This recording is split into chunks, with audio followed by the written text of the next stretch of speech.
Hello, everyone, and welcome to the Wright Perspective. Today, we're going to recap and review Big Business, a 1988 comedy film starring Bette Midler and Lily Tomlin, each playing two roles as sets of identical twins mismatched at birth. The movie made $40 million on a budget of $20 million, and of course, it stars two of the most iconic actresses of our time. We don't have time to list out the number of Grammys, Tonys, Oscars, SAG Awards, and other awards and nominations held by these two women.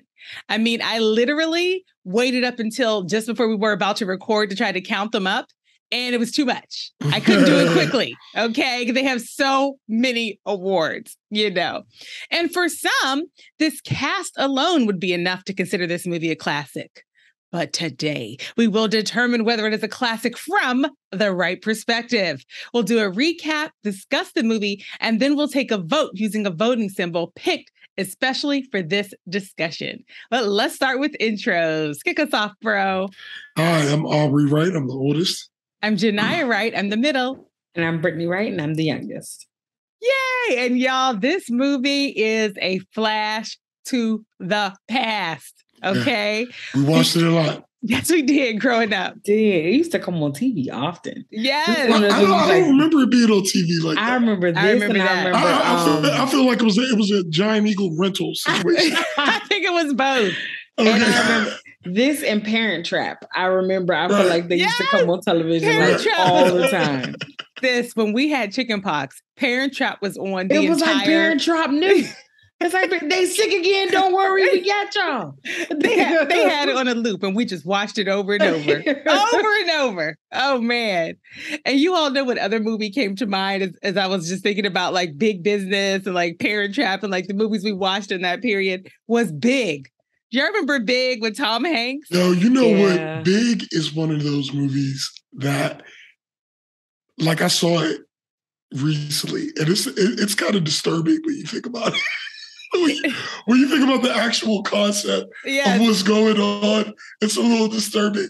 But it was a different time. Becoming an adult and listening to things, like I was riding home the other day and a song from middle school came on. And I was singing it verbatim, and I was like, I was singing this when I was 12. I was just like, oh God. The lyrics, these are horrendous. Inappropriate. Inappropriate. But I knew every word verbatim. I was like, how do I remember this? This is ridiculous. And when you were singing it at the time, you had no idea what you were singing about. None. I knew that some of it was kind of raunchy because it was like we were church kids and it was secular music. So I knew something was going on.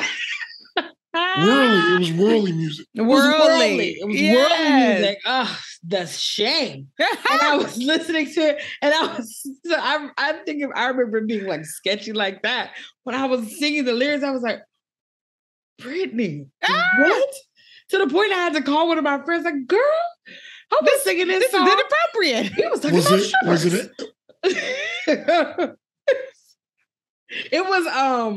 It was Let's Ride by Montel Jordan featuring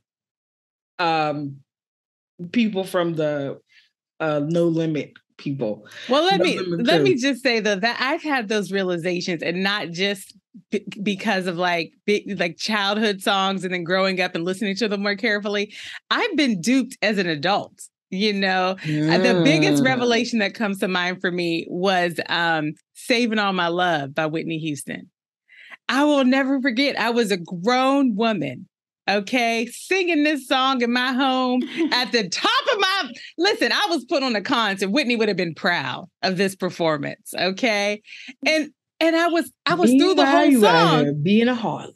I was through the whole song before I was like, wait a minute. This song is a strumpet singing. And I'm sitting there singing at the top of my lungs. I was like, she got me singing this strumpet song. How dare you, Whitney? What about was it SWV Downtown? Where how'd that go? Well, that's all. You gotta go downtown. Yeah. That was SWV, right? Am I tripping? I don't know that song. But I've heard that song. I think that is SWV. I think that's SWV. But I'm just saying it was a whole song. About going downtown, yeah. Going downtown. On the regular radio. And anyway, there's so many songs like that. We're way off subject. Okay, we should get focused. We are none of this. We're not off subject because we're talking about the past. But none of this has anything to do. The 80s were a good time. Listen. Let us get back to Big Business, a movie from our childhood. But this actually, just to try to make this whole last little segue relevant, this really is evidence of how much this discussion is really evidence of how much this movie, Big Business, was a part of our childhood. Because it just organically took us down memory lane like that. You know, because it truly was so much a part of who we are. True. Bam! Made it relevant. I hate it when she stretches, but she still gets it right. She still get it right. It was like, that was good. She was stretching, but it was still good. Well, I hope you all are willing to stretch with me again on the voting symbol I'm about to recommend because here we go. Y'all, I did not spend as much time really marinating on the content and the to come up with this. I usually like to have a bunch of symbols that I think through. Really feel and then I pick one. More authentic with our viewing and our listening audience about this symbol, and when you came up with it. And literally, right? We were about to start recording. And by about, like literally, we were smiling. I was about to say, welcome to the, and I was like, oh my gosh, I forgot to think of a symbol. So Brittany and Aubrey just gave me like 2 minutes to think of it. So you all, this is not my normal process. Okay. But here's what I came up with. Okay. I would like to recommend that for our voting symbol, we use a crib, a baby crib. Now, why? Because number one, this is where the whole mix-up began, right? This was a nurse that clearly was past her prime, okay? This lady needed to go on home, okay, and collect a pension because she did not need to still be out in the working world. Okay, she was doing a horrible job. We watched her serve urine when she was supposed to be serving juice. Okay, woman, you're doing a horrible job. And so she is the one that mixed up the babies. And so it all happened where she put the twins in the wrong crib, right? And so it's actually where the story begins. But it's also, there's something about a crib that is a symbol of home. Something about it that is about home, and it is about origin. And it is the slang term for home. And it's even the slang term for home. Thanks, sis. Yes, partnership, collaboration. No, I wouldn't go so far. Partnership and collaboration. No, you just collaborated. No, those words are strong. You did. You just partnered with me. That's such a strong word. And in some ways, this movie, is really about like that nature versus nurture argument. It's like, who are you? Is it about like, are you at your core defined by your surroundings and your environment? Or are you born into certain things that are just innate to who you are? And in this movie, these babies got mixed up in these cribs, but there was always something very true about who they were at their core that just continued to fight through, even as they were being nurtured in two very different environments. And so I am going to recommend a crib. All right, Janelle, that was great. Listen, I'm afraid what would have happened if we would have gave you the few days that you normally take. I just like to have my couple of bullets all written up. Oh. Because I really like to just really think about it, and I have several options, and I pick one or two. I feel like Janelle schedules bathroom breaks when she's home alone. Oh wait, y'all don't? No, to each his own. Each his own. Some people just live in chaos. She probably looks at her watch like, gotta hold it. Some people choose chaos. That's fine. I choose order. That's just me. So, bro, sis, did y'all come up with any? Bro, did you come up with any? I have one, but it's not deep. And it's just because I just like the polka dot dress. And I feel like, but there's not really because it's not through the whole show. It more connects with Rose, than Sadie. But just when I see that polka dot dress, it just but bro, like that if you dress, just showed it to me. That dress is the triumph of nurture. I mean, of nature over nurture. When the Jupiter Hollow Sadie buys that is her giving into who she really is, not who she was raised to be. That suit. So, bro, it's actually a very good symbol. I just thought of a new segment where I'm going to pull random things out of movies and have Janiyah get deep about them on the spot. I want to see if she can do it. So good. It's so good. But anyway, so that's what I thought. That's what I. And sis, you remember we had polka dot dresses for Easter one year, several times for everything, every holiday, everything. You mean I had on polka dots last week? Our dad used to make us matching dresses for all holidays and stuff. And polka dot, he liked us in polka dots. He clearly did with a bow, with several bows, and white stockings. That's right. That's right. We were sharp. Yeah. Couldn't tell us nothing. Oh, some patent leather shoes. Yeah, I was well into my teens, still wearing matching polka dot outfits with my sister. Look, you know what? Again, the audience, she's not being authentic right now. My sister still wants to buy the same clothes as me and wear them at the same time. Okay. She's a crazy person. Now it's fun to match. At the time, it wasn't. But Brittany came to New York for her birthday a couple years ago, and I got us all these matching outfits. It was like forcing her to wear them. Ridiculous. And then this one day, she just got dressed. Little did she know I was watching, and I put on a matching outfit. As we were walking down the street in New York, some random person, "Hey, twins!" I just kept putting on the same outfit. And Brittany Aubrey loves it. She pretends she doesn't. Feels left out when we don't include him. He doesn't have to worry. We'll always include him from this point on to dress alike. Yeah. No, you won't. But you know what? There were several times though that it wasn't as often, but my color. Yeah. Oh, they would coordinate. Matched yours. You know Absolutely. What I'm saying? So like the tie and the shirt. Because mommy and daddy. Mommy and daddy used to wear matching outfits, and then the whole family would be coordinating for holidays. Yeah, man, we were crazy. I don't remember us doing that. Dude, we have pictures of us all coordinating for like Valentine's Day. You remember this? Oh yeah, there's evidence. Yeah, I don't. I mean, if you describe that under any other circumstances to like a therapist, there could be some unpacking. No, there's. They want to do their. They're like, really?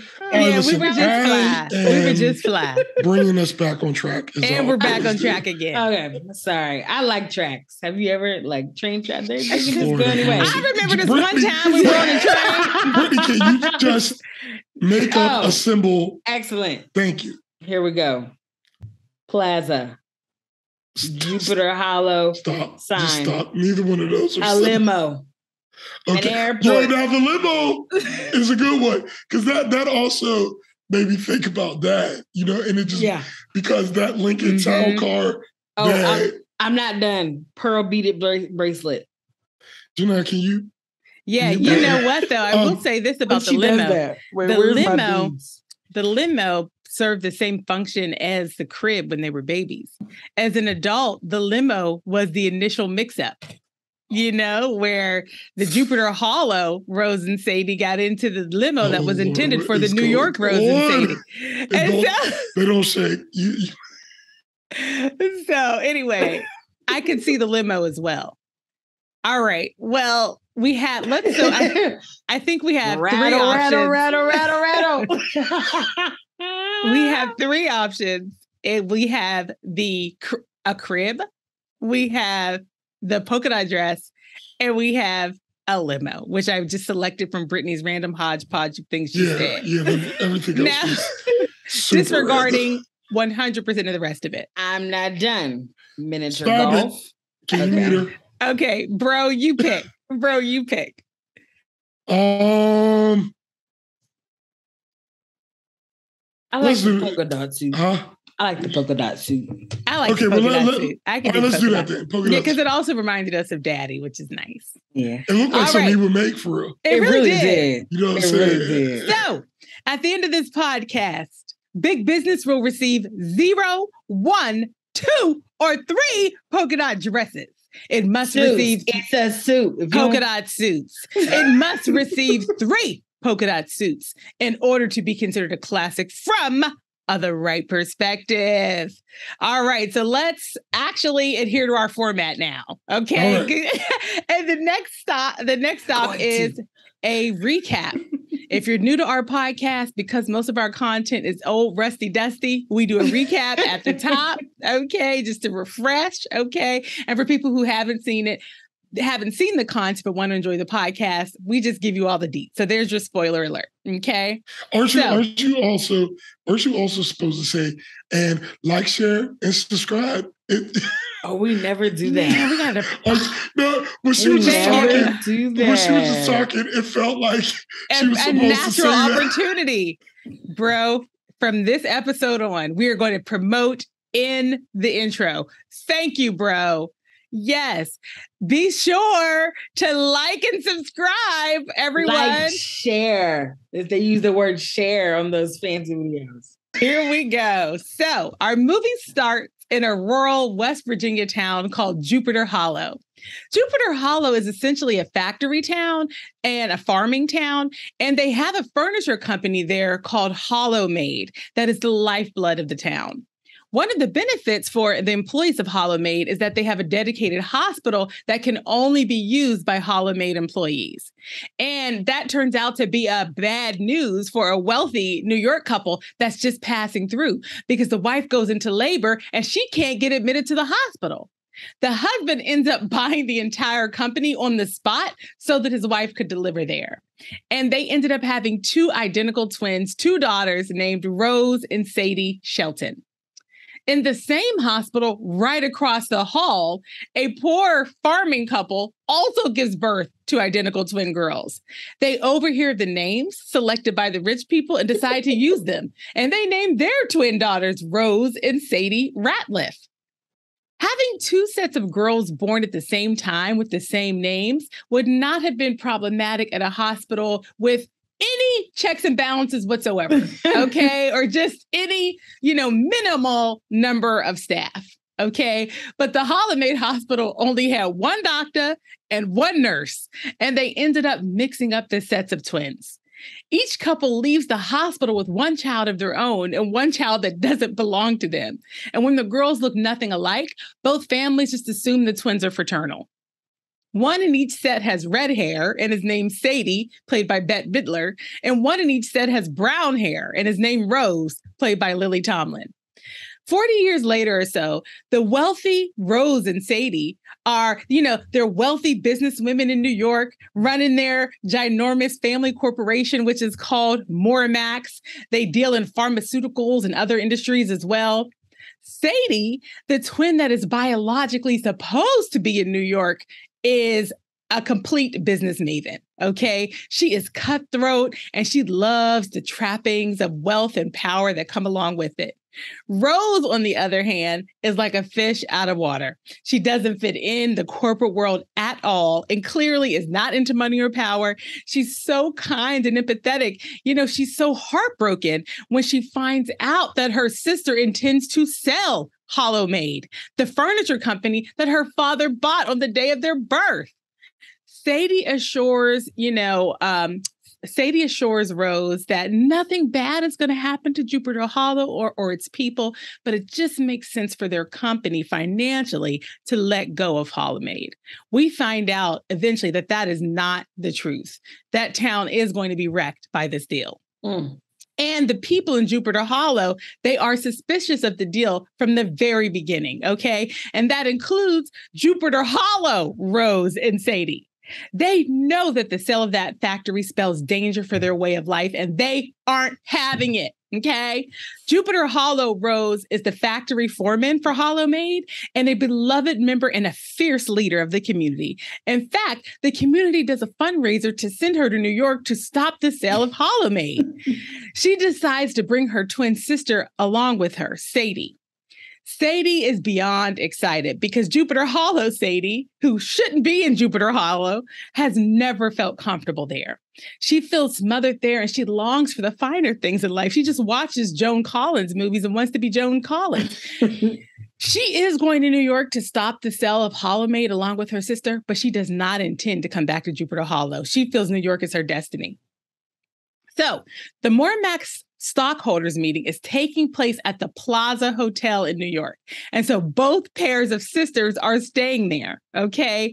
The wealthy Rose and Sadie that are supposed to be selling Hollow Maid are there. And the poor Rose and Sadie that are there to stop the sale are also staying in the hotel. And they end up being put in rooms right next to each other. As you can imagine, having two sets of identical twins running around the hotel completely confused the hotel staff and the Mormax staff. The sisters even unknowingly interact with each other a few times. For example, the New York Sadie had breakfast with the Jupiter Hollow Rose. Neither of them realized it. So they had a couple of interactions like that. Then on the morning of the stockholders meeting, all four of the women find themselves in the bathroom together at the same time. After a ton of screaming and shock, they were able to piece together their origin story pretty quickly. Now that they have found each other, Mormax can't sell Hollow Maid, right? You know, in addition to the sentiment beyond the story of why their father bought Hollow Maid to begin with, they can't let the town of Jupiter Hollow be endangered by this sale. All of the sisters agree that the sale has to be stopped, except for New York Sadie, who tries to trick the other three so that the sale can go through. When the other three sisters realize it, they grab New York Sadie and they lock her in the closet. And the Jupiter Hollow Sadie has to go into the stockholders meeting impersonating New York Sadie. And mind you, this is a woman that just the day before was milking a cow. Okay. Literally. And somehow, though, she gets into character and she manages to stop the sale of Hollow Maid. And you get the sense that all of the sisters make amends. Both of the Sadies are clearly destined to live their lives in New York. And both of the Roses are clearly heading back to Jupiter Hollow. The end. Excellent. Yeah. Can I just say, doing the recap for Big Business was fun. And it was fun because how do you just verbally, like orally tell the story of this mix match of people? When you're watching it on the screen, it's different because you get to see, you're watching the redheaded Sadie over here and the redheaded Sadie over there be different, yet the same, you know? So it's easier when you're watching it on film. It was a little tricky to describe it. But let's just suffice it to say, it's like, this is Lily Tomlin and Bette Midler. Okay. So these are two women who we know they are iconic comedy performers. And so they did a great job of embodying the nuances of like the Jupiter Hollow Sadie versus the New York Sadie. You were able to see the differences.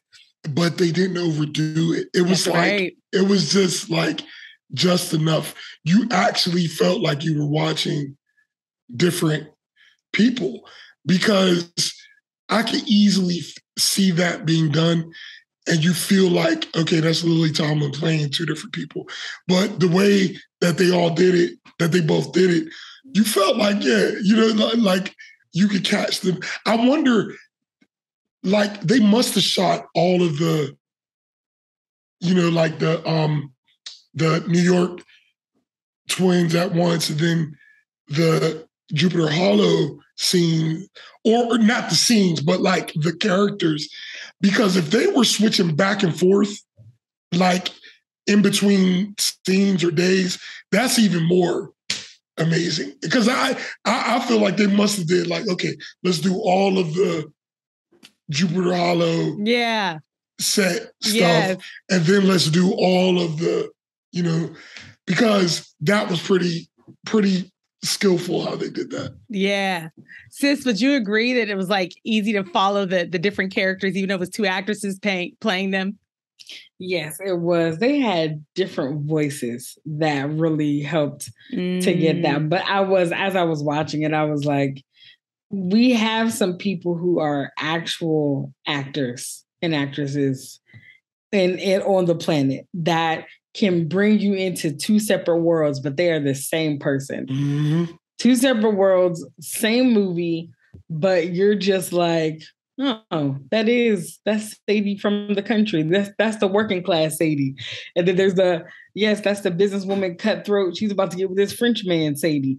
And so I appreciated that. It definitely, or was he Italian? Italian. He was Italian. To get with this Italian man. So I did. I appreciated that. I was like, man, I knew that both of them were talented, even up until this point. Anything they do it very well. Because Gracie and Frankie is hilarious. Mm-hmm. Oh, completely. Yeah. So even the stuff that you know what I mean? Yeah. The stuff that they're doing now. Up until this point, you can still see the skill. Yeah. Something else I wanted to, I think that it is commending the individuals who had to like be their opposite characters, like the other people that were like the hotel staff and their boyfriends and their love interests, how they had to be in a circumstance of being confused by them. Like this is the same person, but it's not. I have to react to you as the one I know in this circumstance and not react to you as the one you are. So I just thought that was really, that they all just did a good job. They all did a good job. It's such a good point, sis, because that is where I feel like we're talking about the acting and the story. Mm-hmm. That's where the story could have fallen apart. It could have fallen apart if they had put the mix-ups in situations that were not plausible. Yeah. And it also could have fallen apart if the actors in those moments didn't allow us to believe, the truth of that moment, you know? So there were times where, people that already knew New York Sadie were talking to Jupiter Hollow Sadie.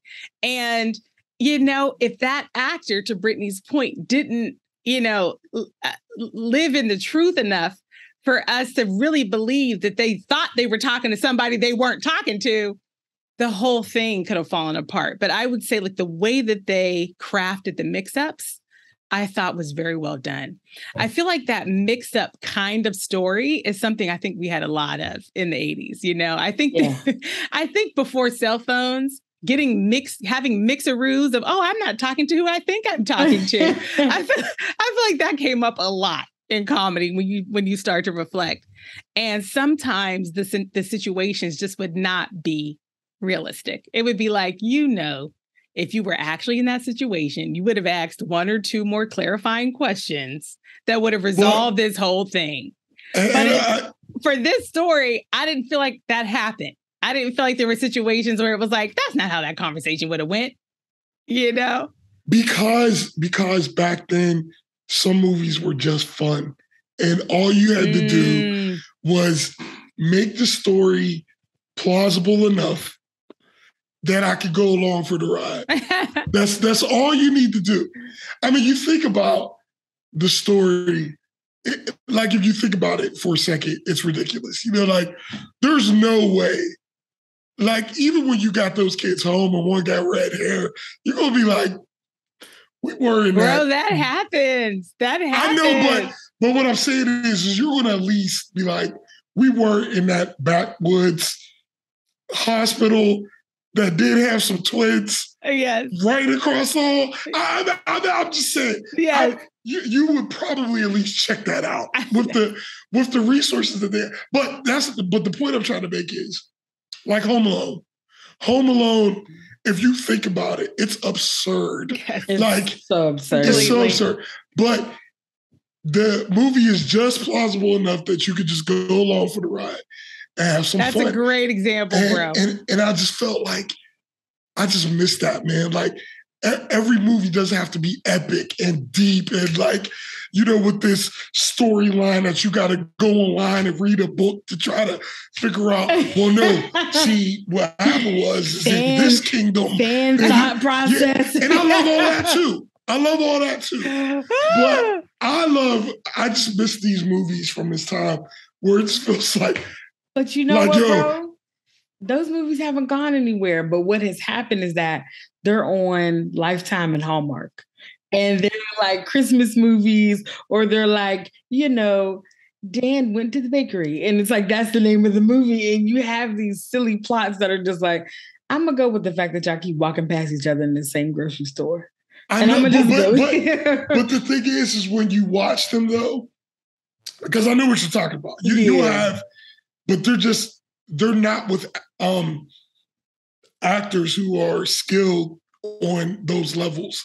You know what I'm saying? Like back then, it was the big names. Yeah, it was doing the big names lighthearted doing that kind of content. Stuff. You know what I mean? Like they would have their serious stuff, but they would also have, Beverly Hills Cop. Where, right. like you're just you're a cop running around in somebody else's city. It's just I'm saying when I was watching it, it gave me that feeling of just I felt like it was, when we were. It wasn't trying to win an award. It was like, this is just a fun movie.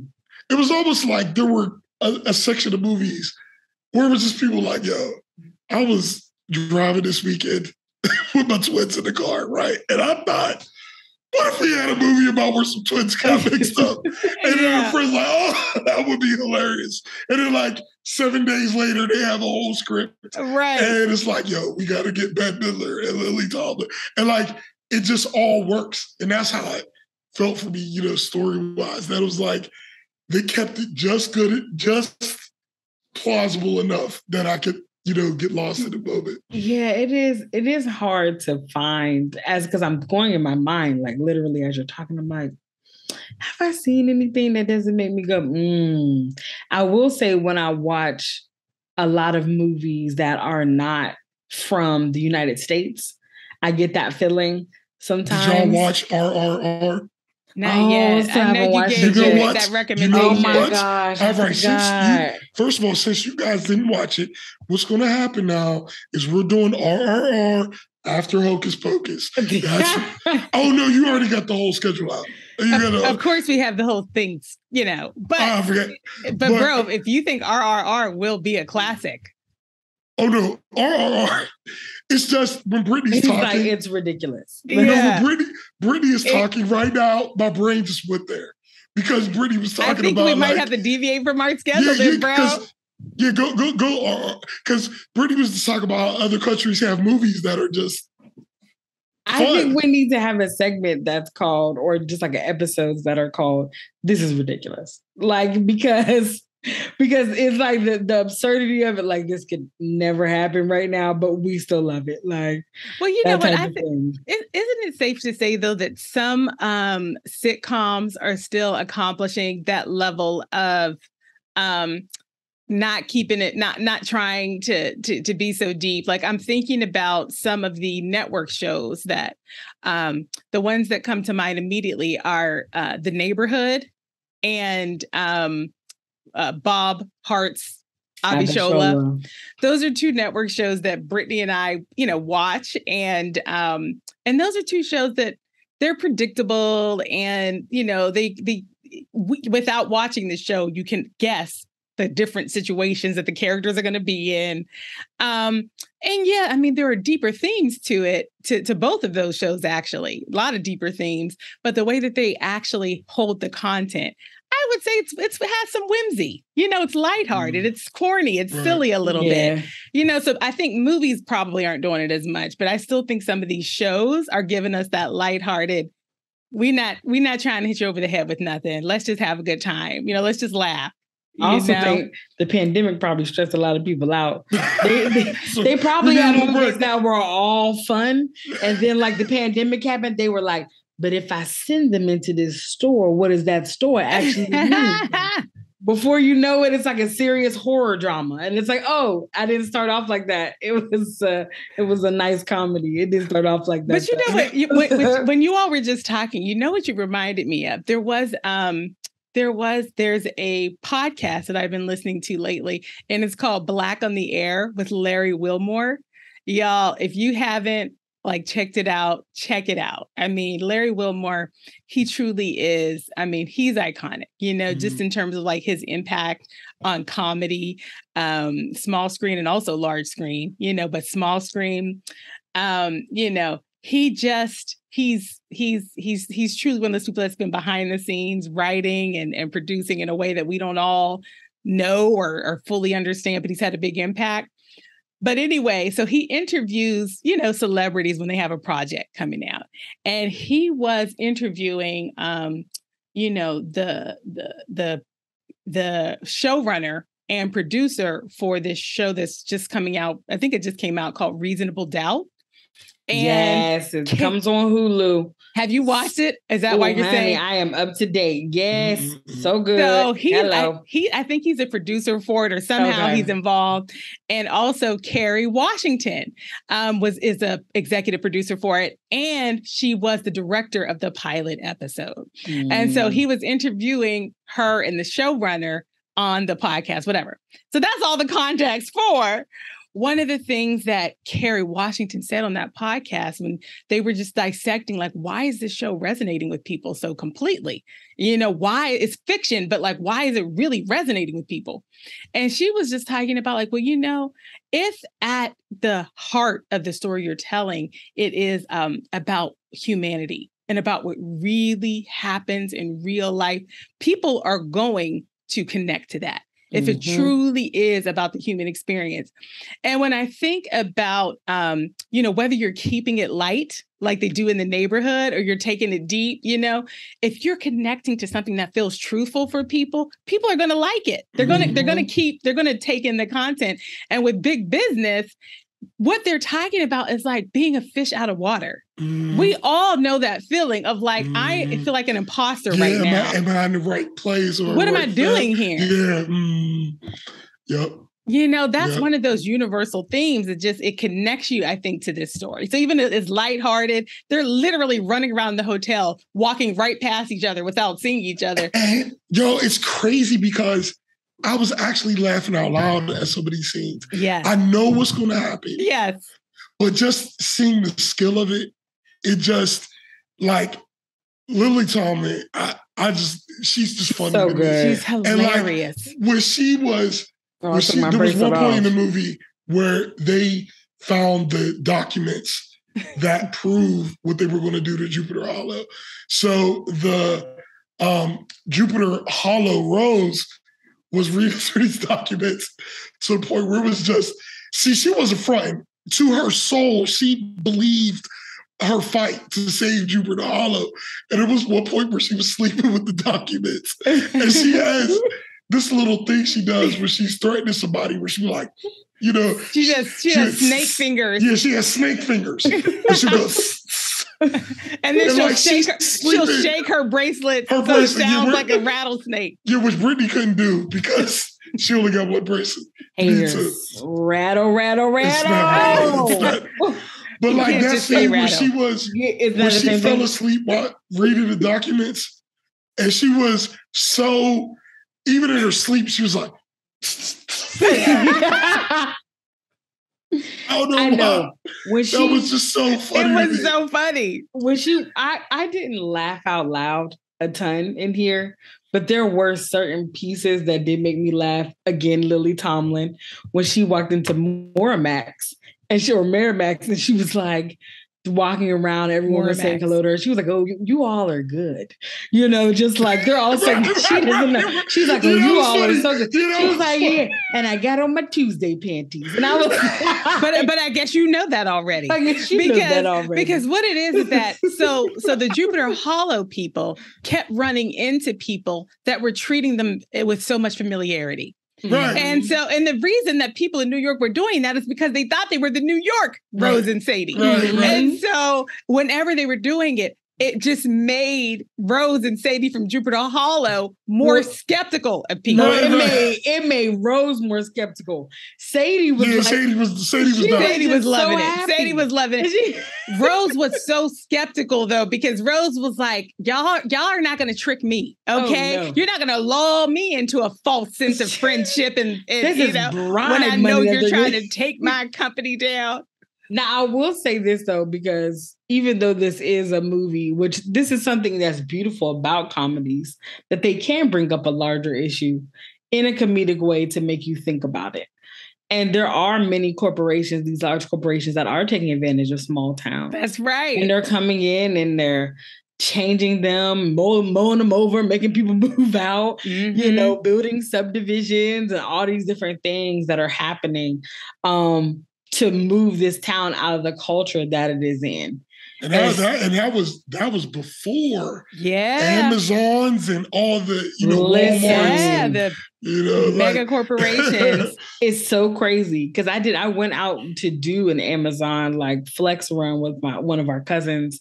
And it was just so crazy to see like this factory like building across the street from houses. Like it was just like, wow, y'all got some land, mowed it down and built a building. Like it was just, dang, you went into a neighborhood and just did this. Like, all right, great. Like, so these things are real. They're still happening. But, it's in hyperdrive now. Man. Big time. It's a hyperdrive now. Something I do want to mention, I don't want to forget, the limo driver. Listen, he was their limo driver. He's been a limo driver for like 45 years, like some absurd amount of time.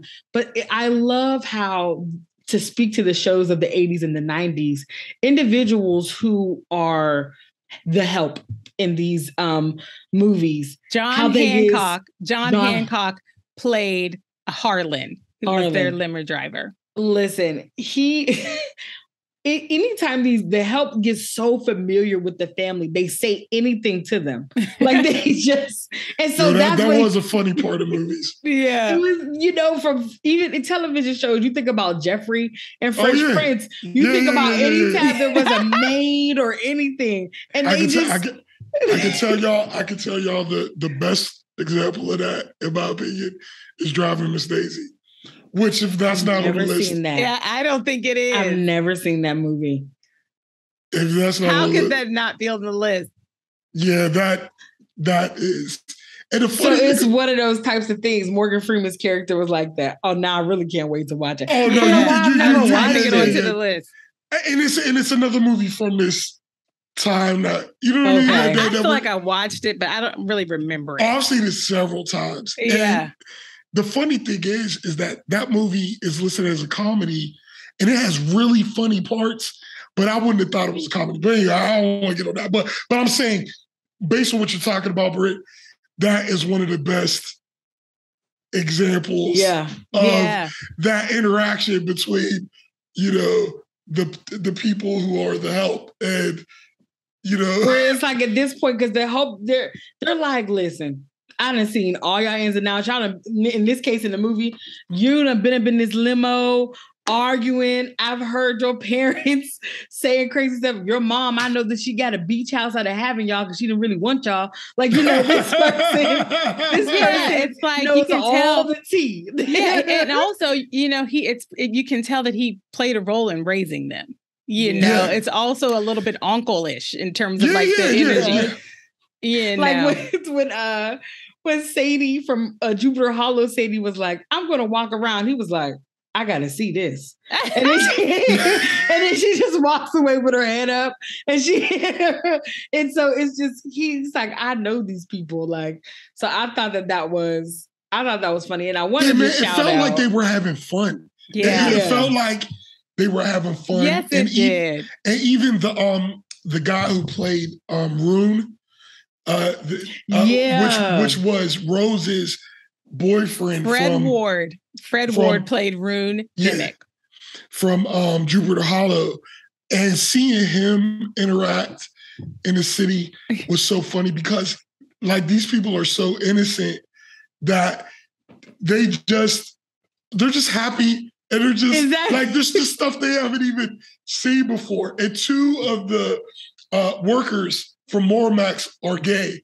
And through happenstance in the movie, when Rune is coming to New York to find Rose, he ends up, running into these employees of Mormax who were looking for whoever was coming from Jupiter Hollow. Yes. And just seeing him interact with those gay dudes was so funny because, like, I think if he knew they were gay, he wouldn't have cared. But it was just, he just didn't know what was happening. He was like, you guys got to stay in the same bed. He was like, I'll share the bed, and you can take it. One of you can take the couch. But he was just trying to be hospitable.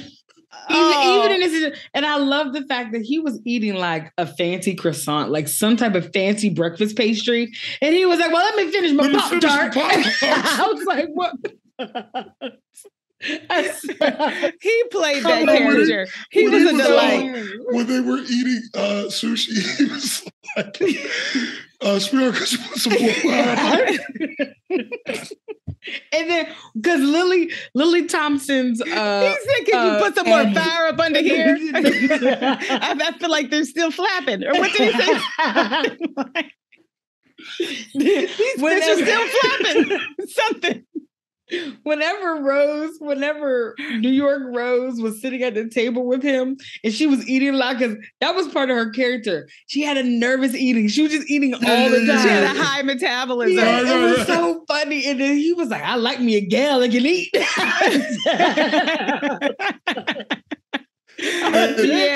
And mind you, when he was getting ready to propose to Jupiter Hollow Rose, he had a ring made out of a miniature golf ball because he used to like to play. It's so he liked to play mini golf, and I was just like, who was thinking of all like this? Yeah, the characters were so well written and so well developed. Their voices came through as so unique.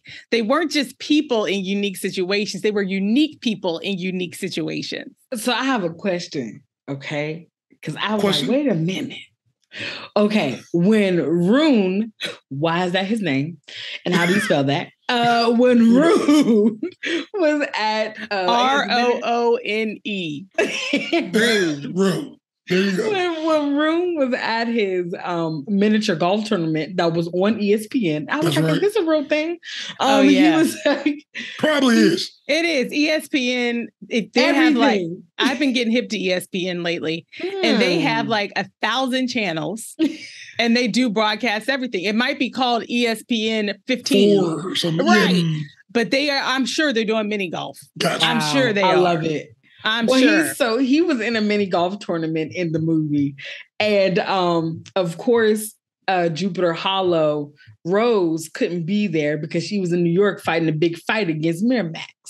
And so Miramax. Miramax is a real company. This is a fictional company. Oh, Miramax. Thank you. Mm-hmm. And so in the movie, though, she's not there at the tournament. And there's like, I think it was one of their sisters that was standing off to the side. And she's like, yeah, Rose. He was like, where's Rose? And she's like, well, I didn't want to be the one to have to tell you that. Now, she has on like a hat and lipstick and stuff. Do you all think that she was making a plot for Rune since she knew that Rose was out of town? I think so. Like I thought it was pretty obvious. I thought it was pretty obvious that's what they were trying to say. Because, I mean, first of all, it's a small town. You got limited, you know what I'm saying? Resources, limited rooms. And when she saw Rose leave, she probably was like, that's my big chance. But Rune wasn't having it because Rune loved him some Rose. Yeah. He gave her up real quick. But that was one of the parts of the movie.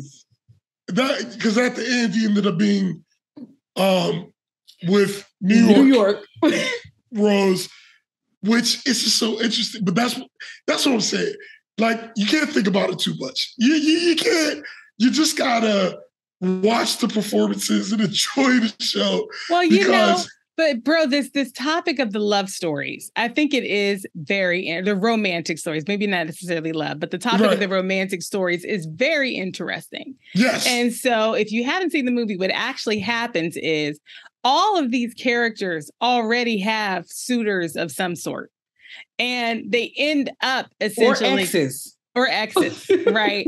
And they end up doing switcheroos through the course of the movie. So New York Sadie's ex-husband ends up with Jupiter Hollow Sadie. Yes. You know, and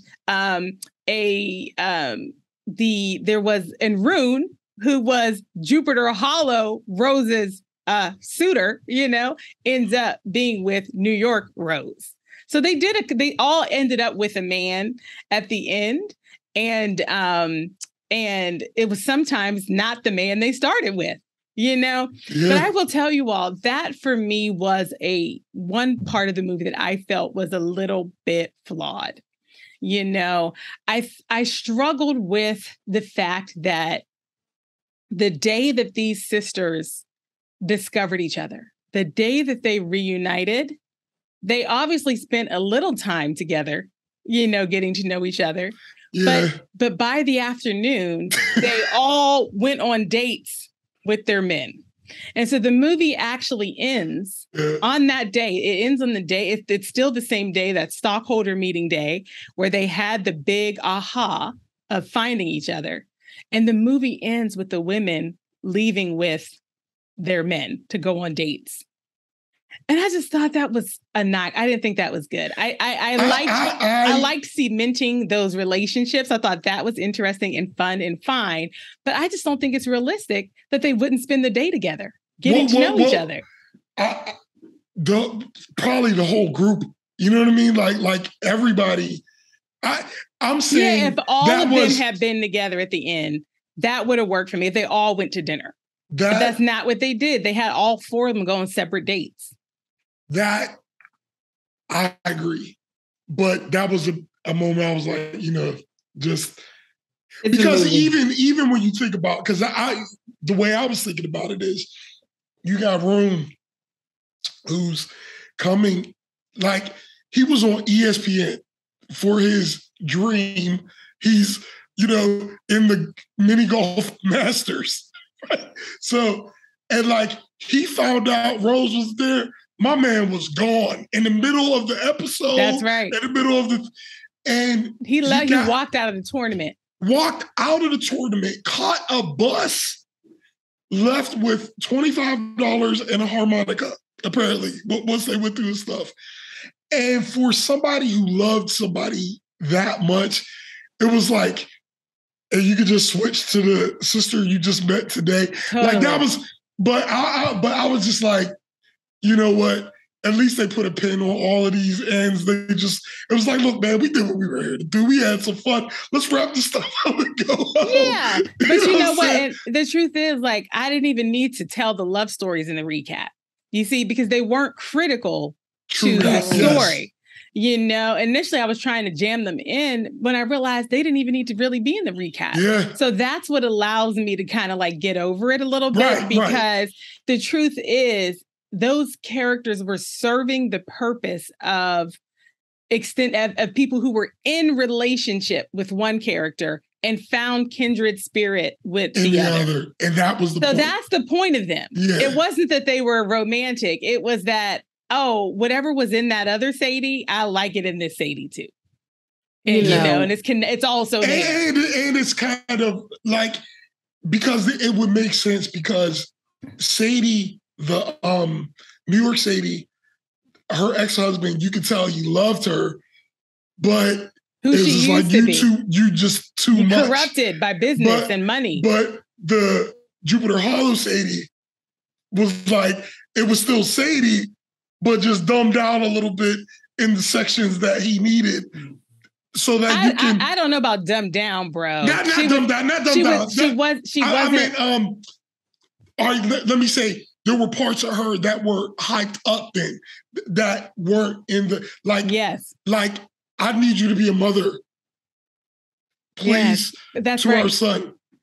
Listen, honey, when she saw him acting up at FAO Schwartz, she tied him to a pole. Did y'all recognize him, Seth Green? Yeah. He was recognizable. Seth Green was recognizable. Also, the guy that played Graham, he was one of the gay characters that was an executive at Mormax. He was very recognizable. I feel like he's somebody from Family Ties. Yes, the dad from Family Ties. Let me tell you something. I literally, while we were talking, had to look it up because I was like, why do I know this doctor? I could not remember why I knew. I was like, he looks like the guy that used to sing, well, reminds me of the one I used to sing, no one can tell me that I'm him. And he was also making me think of Danny Tanner. And I was like, that's he's not either of those people. I was like, who James is this? Taylor. Thank you. I don't know how you. Okay, I got it. His name is Michael Gross. And in this movie, he played Dr. J. Marshall. Yes. And he was recognizable. Oh, y'all, another note on the casting. Listen, sometimes you watch 80s movies in New York and there ain't no people of color nowhere. And you just be like, 80s movie in New York. Come on, 80s movie in New York. They did an all right job. I thought they did a great job. They did a pretty good job. I actually thought it was well done. They had Black people in service roles, but they also had Black people as wealthy people walking around the hotel. They had a handful in the shareholders, and in Max, it was like 1 out of 20 executives was a person of color. And that is right. That makes sense to me. So I felt like they did a good job. Well, before y'all get too far. Okay, bro. I just want to piggyback on Janelle's point real quick. When Rue came to New York and he got out and it was that night, that was a funny scene too. Yeah. Just him, because like even seeing all these different kind of people, you could just tell, like, man, it's a good thing you didn't get mugged. Yeah, because you're just walking around. Totally. It makes me, for the romantic part where they all switched up, I've seen that in real life where people are literally dating their friend's boyfriend, like they switch. And it's like, they're all going to brunch next week. Like, it's like, I've seen this happen before. Yeah, I'm gonna definitely need that story because that sounds interesting. We'll talk about that offline. But it's like I need that story, and it's not this abrupt, right? It's not like, oh, I met you one day, you know what I mean? But it's like, okay, y'all cool. You're with this. dating somebody's ex, yeah. But here's the thing: I think that there are certain rules in certain communities that apply and that do not apply, and I know. Oftentimes in the Black community, if one of us dated him, none of the rest of us date him. And so it's like, they ain't happening in all communities. And so it's like, when I saw that, it didn't catch me off guard. I chuckled like, that's funny, because that junk really be happening. And so, I was just kind of laughing like, yeah, of course, clearly she has this golf ring around her necklace, like she's been knowing Rune her entire life. And she is walking down the street now with this doctor talking about her master plan. And she's about to, because what the doctor didn't appreciate about New York Rose was the fact that her sister was so overbearing and that she was like basically kind of running her. And he just didn't like her. But now he's with this Jupiter Hollow Rose that's like, I don't care. Yeah, I locked her in the closet and I'd do it again. It's like I didn't even catch that. But it was her family. It was the family that was off-putting for him. But the truth is that Jupiter Hollow Rose, even though she was a much more aggressive Rose than the New York Rose, it's because the New York Rose was not able to flourish. She wasn't able to thrive. She was in a bad. She was fish out of water. She was a fish out of water. Yeah, right. And so the Jupiter Hollow is just the better actualized Rose, Right. And so I gotta say, I think like thriving in prom life also that grows you up different. When you're like tilling land at 3. That makes you a different kind of person. When you're 40. Yeah, but Sadie of Jupiter Hollow was not fully successful in Jupiter Hollow. Yeah, absolutely. I will say, she was successful. They thought she was cute because that man that was trying to catch the pigs was trying to get with her. He was like, "Oh, you're too good for me," and she was basically like, "Yes." Mm-hmm. Like, what are you saying? Yeah, she was like, "You're rolling around in pig poop." So have a good day. Janelle, don't lose your thought. But on that point, I also liked how the songs the couple of times that Bette Midler was singing, it didn't feel forced and it didn't feel painful. It just flowed. It was a great use of Bette Midler singing. And bro, that's actually a great segue to my point and evidence of our mind meld, because I was going to make this point, which is that the movie was originally, this is a factoid. The movie was originally written for Barbra Streisand and Goldie Hawn. That makes so much sense. Barbra Streisand would have played Bette Midler's character, and Goldie Hawn would have played Lily Tomlin's role. I could totally see that. You know how normally, you know how you usually say, I wouldn't want to see that. I don't want to see that. I still would have seen it. I'd want to see it. It still would have been very good. It would have been very so good. It would have been very good. It would have been so good. It still would have been good. It would have been good. But that would have been good. But speaking of like the singing, listen, you guys, we often talk about, because that's part of what we discuss is the music of the movie. And there are many times in these movies that I don't remember the music. I'd be like, oh, that wasn't there. That's nice. But this, I was like, that's my jam. You they just said like that the closing neon song. lights are bright on bright. I was like, I love this. It's my jam. I forgot about this song. And then, of course, at the end, make me a higher love. I was like, they're on my playlist now. They're back on my playlist. I'm like, yes, I forgot about these songs. I love these songs. George Benson got a couple of. I mean, a couple of. Yeah, and even the song that was playing during the opening credits, I can't remember it now, but I know I Shazammed it. And I'm trying to look at my Shazam to see what it was, because I was like, oh, it's Sing, Sing, Sing by Benny Goodman and his orchestra. It was just an iconic, perfect way to start the movie. So yes, I could not understand the years of this movie. I was like, what year were they born? It seemed right. No, I'm not saying that it didn't seem right. I just couldn't. I wanted to know the years. I wanted it to be like, you know how the at the bottom of the screen, 1964. I wanted that so bad because I was like, I don't understand these years. What year is it right now? Because Landon, he looked like he was like in his 20s when he was first driving for them. So he should have been like 40 years later. He should have been like in his 60s, and that man did not look like he was in his 60s. I mean, black don't crack. But Janai, this is a true statement. Before you, because I'm 74. Before you say whatever it is that you're about to say that's correct, let me say my thought process. I want to explain my hodgepodge thought process about this very point, because I actually went to look it up. So in my mind, the movie took place in 1988. And at the time, the younger of the two was Bette Midler. And I think she was 43, if I looked it up correctly at the time. So in my mind, the movie took place in 1988. We subtract 43, bam, then you got when the first part of the movie happened. Bro, you're pretty much on point. I mean, what I read was that the movie was set like they were born in 1948. And then the movie was a current day. So it was 40 years later, 1988. So it's supposed to be like a 40-year jump. Yeah, I think I had come to 45. Yeah. For my Yeah, it's supposed to be a 40-year jump. You had it, bro. But it's also so interesting to think about Lily Tomlin and Bette Midler is in their 40s at that time when they are so relevant for us right now. You know, it just goes to show. Talent is talent. You know that's what I'm saying? it. That's talent it. Is and talent. they have had longevity in a very real friggin' way. And they deserve it, you know? Yeah, absolutely. Y'all, we have talked about, there's one thing we haven't talked about yet, which is the set.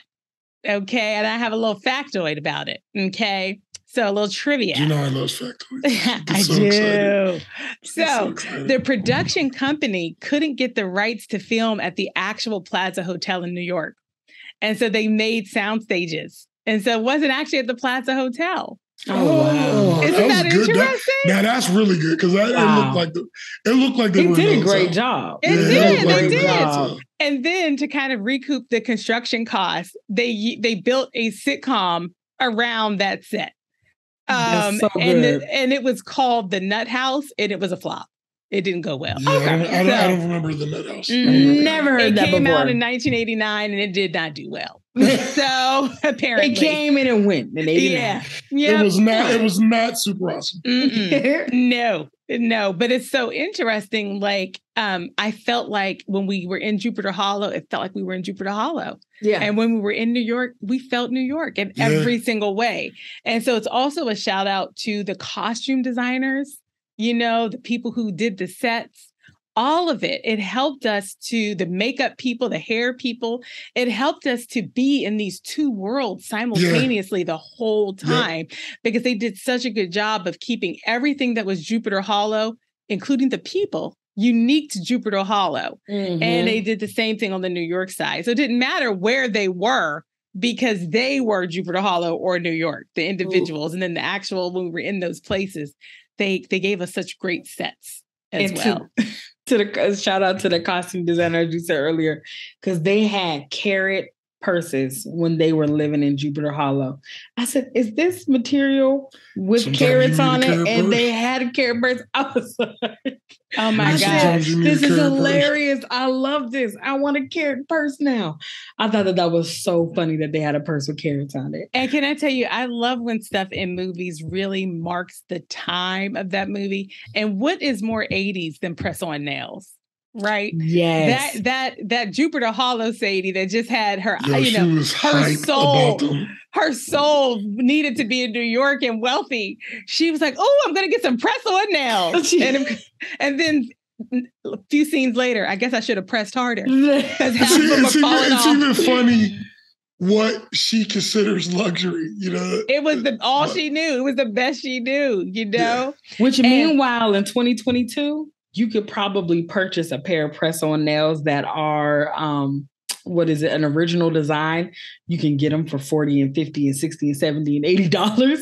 Like, this is how much press-ons are now because people are like, it's a business for people because they're making unique designs for them. So it's just crazy how things are. I remember press-on nails. Jazzed up. The press-on nails being all over the house. They were all over the house because they would be falling off. They did not stay on. Shout out to Sally Jensen. Everybody has some of them press-on nails. It wasn't Sally Hansen. Is it Hansen? Whoever it is. Brittany, here's the Sally. Whoever it is, her ducks were not in a row before. You never get the names right. But I always get half of it right. I was going to say, but you're always very close. Thank you. Because why? I'm in the neighborhood. I might not be at the house, but I'm in the neighborhood. But you're in the neighborhood. You're in the neighborhood. Thank you. That's right. Which shout out to that as well, which was hilarious. When they pulled up and that man was speaking so slowly. Oh, Brittany, I'm so glad you said that. That was a good set off. It really was. To show the difference between New York mindset and Jupiter Hollow mindset. They were all the way down the street, and he was like, "But you can't go there." He is clearly in crisis, and it's like, well, yeah. Well, y'all. I gotta say, Aubrey, you said you laughed out loud while watching it. I definitely laughed out loud while watching it. Since you said you didn't laugh out loud, but you smiled. I think it says something. I laughed out loud a couple times. Oh, you did? Just a couple. So it's nice. It's not, did it accomplish its goal of being a comedy? I think so, and bro, I think we can go to the vote. I feel like we covered all of the categories, all of the sections. This movie is a classic for me. And when I usually say it's a classic, I mean overall it's a classic. But like I went on Rotten Tomatoes and the movie was at like a 67%. And it was for audience, it was like a 35% for critics. I'm like, and then in my mind, I'm like, is this just because we watched this a bunch when I'm a kid that I love this? But I just have to land on, it's a classic. Like if I was... This will be a movie. I've shown this movie to people. You know what I'm saying? And it's just a classic to me. I think it's just it's not a epic. Like I wouldn't be like, yo, you're about to see the best movie you have ever. Like turn off the lights and hold on to your socks. Like it's not like that, but it's like, yo, this is a good. time for an hour and 36 minutes. So I'll go ahead and give it my polka dot suit.